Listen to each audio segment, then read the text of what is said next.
भर में लोकसभा चुनाव का बिगुल बज चुका है। 25 मई को हरियाणा में मतदान होने हैं। भाजपा चुनावी रणभूमि में अपने 10 के 10 दावेदार उतार चुकी है।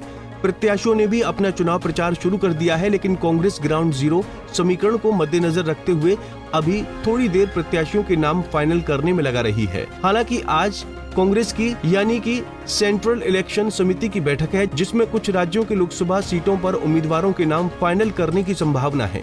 इनमें से हरियाणा, दिल्ली, झारखंड, पश्चिम बंगाल, दादर नगर हवेली शामिल है। इसी के मद्देनजर अलग अलग पार्टियों ने अपने वादों की झड़ी लगानी शुरू कर दी है। इस बीच कांग्रेस ने आज अपना घोषणा पत्र जारी कर दिया है। कांग्रेस में अलग अलग राज्यों से कई बड़े नेता घोषणा पत्र जारी करने के दौरान मौजूद थे।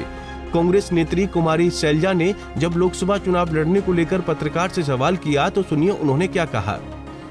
मैं कैसे कह सकती हूँ, ये तो हाईकमान फैसला करेगा। आज सीईसी होगा तो जो वो कहेंगे।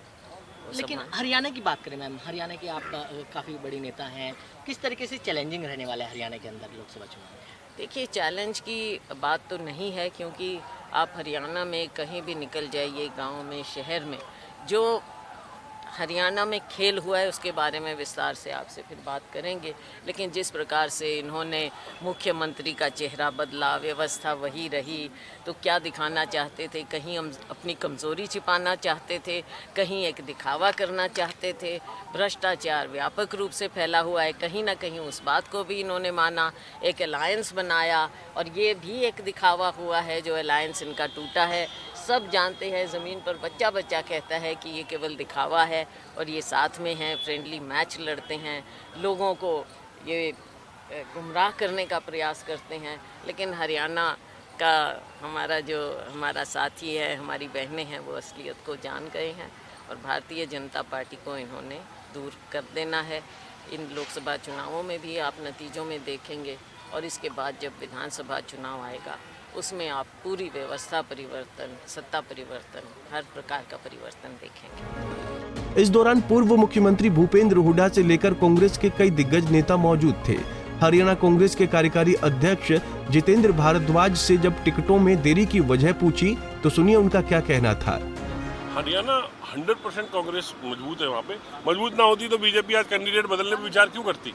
आज सुनने में आ रहा है कि 4 उम्मीदवार बदल रहे हैं, 5 बदल रहे हैं, और वहाँ आपस में लड़ाइयाँ हो रही हैं, माफ़ी मांगते फिर रहे हैं। तो हरियाणा में तो बीजेपी की स्थिति बहुत पतली है, और हरियाणा नहीं अपितु पूरे देश में पतली है। अगर लोकसभा के बाद विधानसभा चुनाव भी होने हैं, जिस तरीके से मुख्यमंत्री बदले गए हैं, कैसे देख रहे हो इस पूरे घटनाक्रम? हरियाणा में हम फुल मेजोरिटी से 2/3 से भी ज़्यादा बहुमत से हम लोग आएंगे।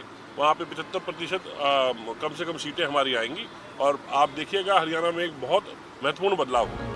खैर, कांग्रेस तो ये कह रही है कि हरियाणा में वो मजबूत स्थिति में है और जनता पूर्ण रूप से उनके साथ है, लेकिन कहीं न कहीं हरियाणा कांग्रेस की गुटबाजी चुनाव में एक नकारात्मक तौर पर असर डाल सकती है। अब ये तो आने वाला वक्त ही बताएगा कौन अब की बार किस सीट पर बाजी मारता है।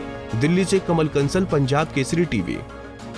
हमसे जुड़े रहने के लिए हमारे YouTube चैनल को सब्सक्राइब करें और नई वीडियो की नोटिफिकेशन के लिए बेल आइकॉन को दबाएं।